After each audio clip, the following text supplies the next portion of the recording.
বুঝছো? ডাক্তারের লাগে একজন খায় না, সহকর্মী খায় না। হ্যাঁ, ডাক্তারের লাগে ওই সহকর্মী থাকতে থাকতে হেও ডাক্তার হয়ে গেছে।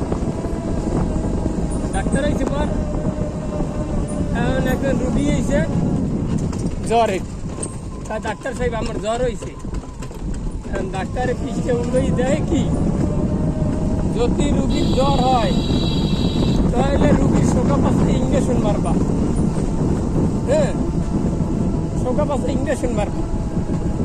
এখন ওই যে জ্বর আলা রুগী আইছে, ওই তেলে আছে যদি রুগী জ্বর হয় তাহলে রুগীর শোকা পাশে ইঞ্জেকশন মারবা।